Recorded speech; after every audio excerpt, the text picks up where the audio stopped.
Now that we have agreed about what international business involves, such as inward, outward, collaborative, foreign direct investments, and more, let's return to the 3 questions we listed earlier in this session. And those 3 questions were, number 1, why would a company decide to get involved in international business in the first place? As a matter of fact, that question is probably the most important question of all when talking about international business. But to answer that important question, we must first consider a few things. For example, are we willing and are we capable to succeed in international business? This is critical to understand. Then we should also think a lot about the market opportunities. For example, does a market opportunity exist? What is it? How big is it? Can we define it, etc.? And if we discover that there is a willingness, but we might lack some capabilities which are necessary to succeed in international business, we then need to spend a lot of time thinking about those capabilities we need to strengthen and how to do that. For example, are they resources or know-how or something else? And how do we strengthen those in order that we will succeed in our international business journey? So now let's discuss some of those important issues one at a time.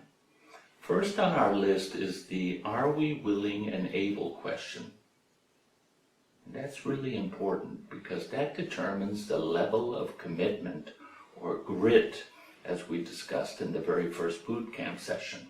And grit or determination is essential for a company to succeed in international business. And that's why any company considering going international must first decide on the level of commitment or how much grit they're willing to put into the effort.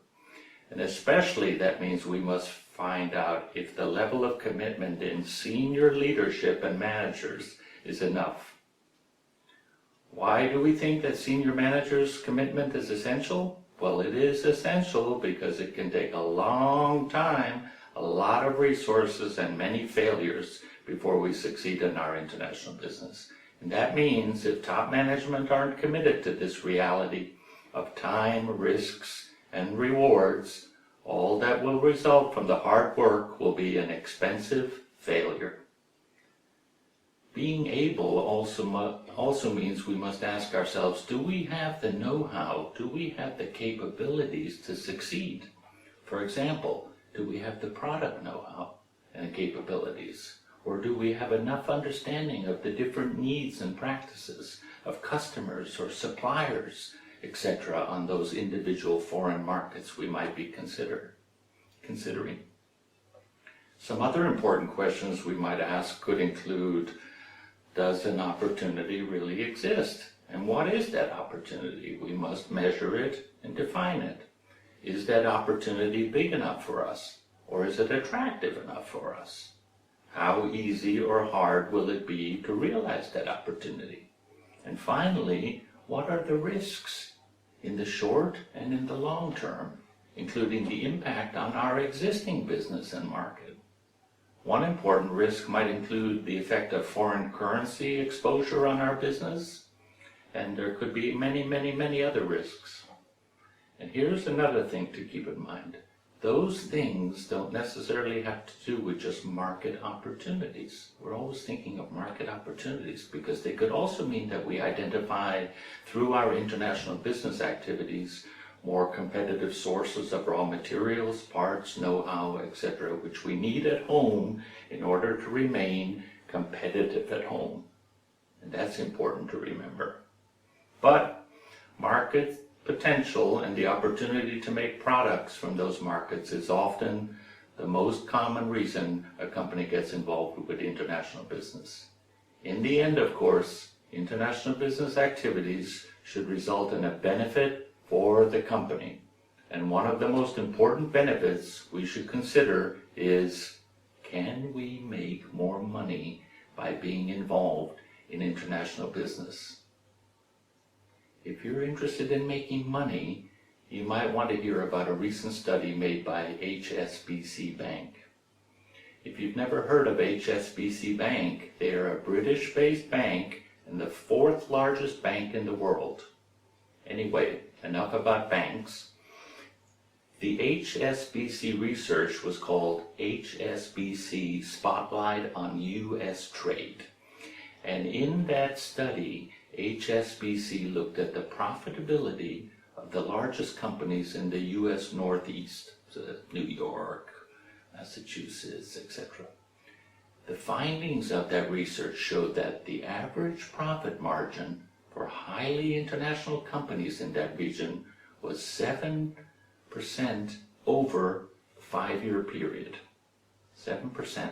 And now here's the main point for our purposes. Companies in the same region who had low levels of international business were unprofitable during that same period of time. So these HSBC findings illustrate for us the impact a geographically diversified market base can have on the profitability of a business.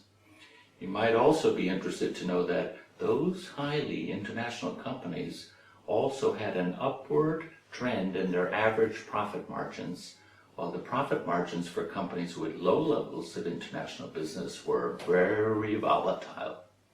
Up and down, if almost negative in some cases. The highly international companies were also able to protect themselves from the uncertainty in the home market in the U.S. when things were declining. One other point from the research is particularly important for our purposes, and that is the largest export country for those highly international companies was, what do you think? What was the biggest export country for those companies studied? Well, the largest export country was Canada. And Canada is right next door to the U.S. Or in international language, we would say geographically close neighboring country. This is an important point to remember, and we will discuss this in more detail in just a moment. But first, let's talk economics and world trade for a minute. When we look at the trade data, we can see that world exports alone represent a large part of international trade, and world exports are growing faster than the economies of most countries. And to illustrate this point, let's look at some data, and the facts are in the figures. World trade today is growing annually or every year at around plus 3.8% to almost 4% a year. And that growth rate is higher than most of the major economies or individual country growth rates. So the world exports are growing. We can see from the trade data that world trade or international business activities is very important for some of the largest countries in the world, and even more important for many of the small countries. As an example, Germany.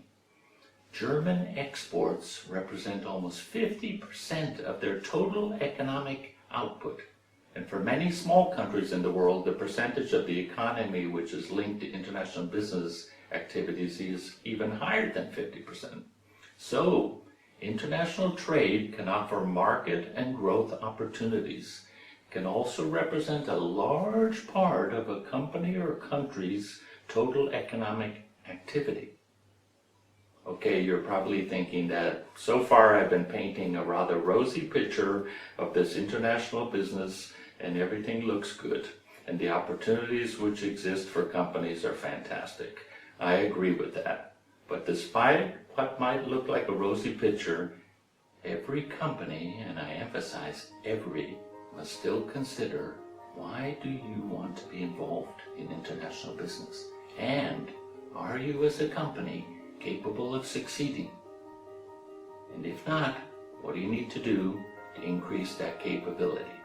For example, if a company has a very small share of their home market, say 1% of the market, would it not be better for them to develop the home market possibilities first before exploring the foggy, unknown, and risky international marketplace?